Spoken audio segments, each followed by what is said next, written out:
অঞ্জলিস কিচেনে আপনাদের সকলকে স্বাগত। বন্ধুরা, আজ আমি করে দেখাবো টমেটোর চপ। এই টমেটোর চপটা কিভাবে বানাই বন্ধুরা আপনারা দেখতে থাকুন। প্রথমে একটা বোলের মধ্যে কিছুটা বেসন নিয়ে নিয়েছি। এইবারে বেসনটা মধ্যে আমি দিয়ে দিচ্ছি কিছুটা চালের গুঁড়ো, কেননা মুচমুচে ভাবটা হওয়ার জন্য, মুচমুচে করার জন্যে চালের গুঁড়ি দিলাম। তারপরে দিয়ে দিলাম হলুদ গুঁড়ো আর লবণ দিয়ে হাত দিয়ে ভালো করে মিশিয়ে নিয়ে এইবারে অল্প অল্প করে জল ঢেলে দিচ্ছি বন্ধুরা, যাতে করে ব্যাটারটা সুন্দর করে হয়, বেশি না পাতলা হয়ে যায়। আমার ব্যাটারটাও রেডি হয়ে গেছে দেখুন। তবুও আমি শেষবার একটু ভালো করে ফেটিয়ে দিচ্ছি, কেননা যত ফেটাবেন বন্ধুরা তত ফুলবে আর মুচমুচে ভাবটা হবে। এই টমেটোর চপ যেহেতু, টমেটোগুলোকে আমি ভালো করে ধুয়ে নিচ্ছি। ধুয়ে নিয়ে একটা থালার মধ্যে রেখে দিচ্ছি এক এক করে। দেখুন বন্ধুরা, এক থালা টমেটো হয়ে গেছে। এইবারে বন্ধুরা আমি টমেটোগুলোকে মুখটা কেটে শাঁসগুলো বের করে নিয়েছি। ওইটা দেখাতে পারিনি বন্ধুরা, আমাকে ক্ষমা করবেন আপনারা। তারপরে এইবারে উনানে কড়াই বসিয়ে কড়াইয়ের মধ্যে সরিষার তেল দিলাম আর সয়াবিনটাকে একটু ভাপিয়ে নিয়েছিলাম।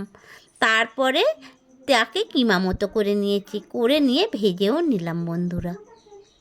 এবারে উনানে কড়াই বসিয়ে পরিমাণ মতো সরিষার তেল দিয়ে গোটা জিরা দিলাম। গোটা জিরাটা ভাজা ভাজা হতে দিয়ে দিচ্ছি কোঁচানো পেঁয়াজ দিয়ে ভালো করে খুন্তি দিয়ে একটু নাড়াচাড়া করে দিলাম। এইবারে ভালো করে ভাজা ভাজা হচ্ছে দেখুন। তারপরে ওই যে সয়াবিনটা আমার ভাজা ভাজা হয়ে এসছে। এইবারে এর মধ্যে দিয়ে দিলাম পরিমাণ মতো লবণ আর হলুদ গুঁড়ো।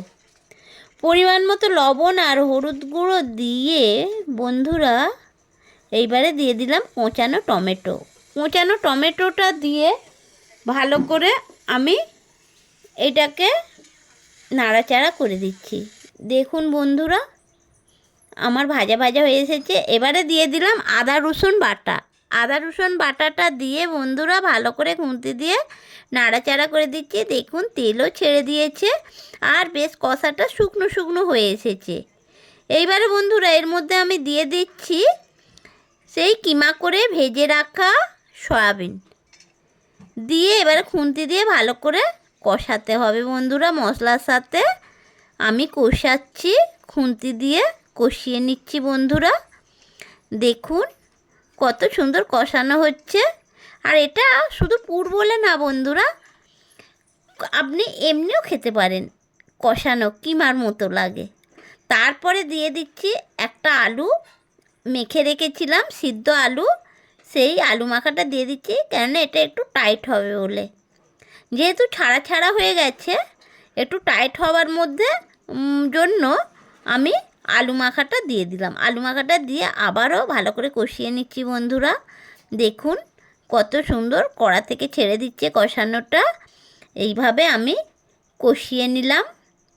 এরপরে দিয়ে দিচ্ছি কোঁচানো ধনিয়া পাতাটা দিয়ে আবারও খুন্তি দিয়ে ভালো করে মাখিয়ে দিচ্ছি পুরটার মধ্যে। আর দিয়ে দিলাম কোঁচানো কাঁচা লঙ্কা, একটু ঝালের জন্যে দিলাম। আর গন্ধটাও খুব ভালো লাগে বন্ধুরা, কেননা আমি লঙ্কা গুঁড়োর ঝালটা দিইনি, যার জন্য আমি কোঁচানো কাঁচা লঙ্কাটা একটু বেশি করেই দিলাম। যাই হোক, এইভাবে আমি ভালো করে খুন্তি দিয়ে নেড়ে চেড়ে পুরটাকে আমি তৈরি করে নিচ্ছি বন্ধুরা। মোটামুটি আমার পুরটা হয়েও গেছে। এবারে আমি একটা থালার মধ্যে ঢেলেও নিয়েছি। সেই যে টমেটোটা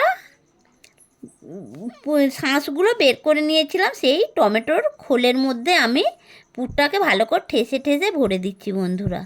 বেশ টাইট করে ঠেসে ভরে দিচ্ছি, কেননা কোনো জায়গা খালি না থাকে, পুরে ভর্তি থাকে যেন। এইভাবে আমি সমস্ত টমেটোগুলোকে পুরে ভরে নিলাম বন্ধুরা। এইবারে ভাজার পালা।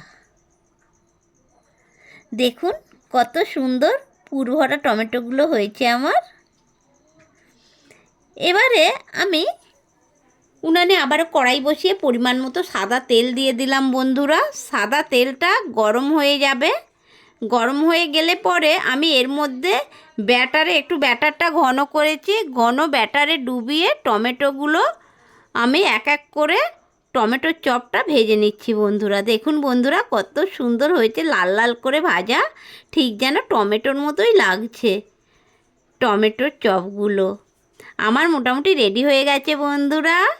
আমি টমেটোর সস সহযোগে টমেটোর চপ পরিবেশন করলাম। দেখুন কত সুন্দর হয়েছে, খেতেও খুব ভালো লাগে বন্ধুরা।